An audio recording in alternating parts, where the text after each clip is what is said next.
নমস্কার বন্ধুরা, নিয়াজ কিচেনে সবাইকে স্বাগত জানাই। আজকে আবারও চলে এসেছি নতুন রেসিপি নিয়ে। আমি আজকে চাল কুমড়ো ভাজা করব। এই যে আমি একটা চাল কুমড়ো নিয়েছি, তো চাল কুমড়োটা আমি কীভাবে ভাজা করছি আপনারা প্রথম থেকে শেষ পর্যন্ত পুরো ভিডিওটা দেখতে থাকুন। চাল কুমড়োটা কেটে নেব।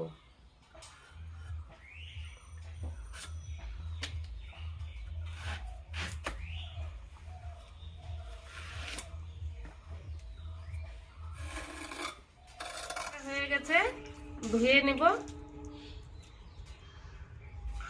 ধুয়ে এখন আমি কেটে নেব, ছোট ছোট করে কেটে নেব।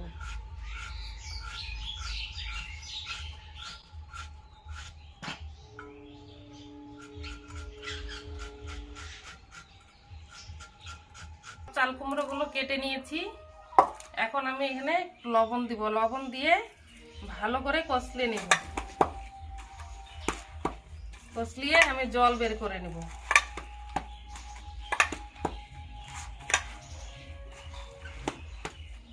কুমড়োটা আমি কষলিয়ে ভালো করে জল চিপে যেভাবে নিয়ে এসেছি। এখন চাল কুমড়োটা ভাজা করার জন্য আমি এখানে নিয়েছি লবণ, হলুদ, কাঁচা লঙ্কা, পেঁয়াজ কুচি, আর এখানে নিয়েছি শুকনো লঙ্কা, কালো জিরে আর সাদা তেল। কড়াটা বসিয়ে তেল দিয়ে দিয়েছি, তেলটা গরম হয়ে গেছে।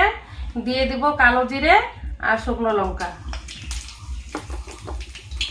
আর দিয়ে দিব পেঁয়াজ কুচি।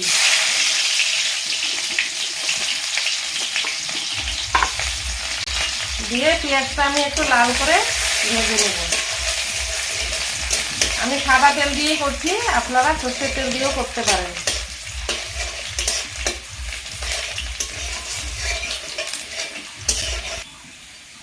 পেঁয়াজটা লাল করে ভাজা হয়ে গেছে, চাল কুমড়োগুলো দিয়ে দিব।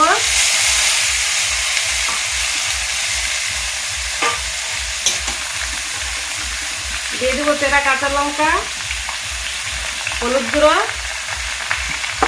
পরিমাণ মতো লবণ। এখন আমি ভেজে নেব।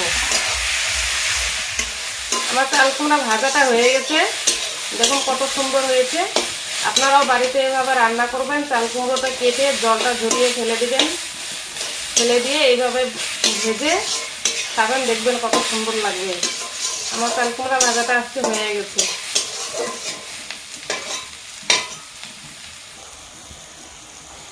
নামিয়ে নেব।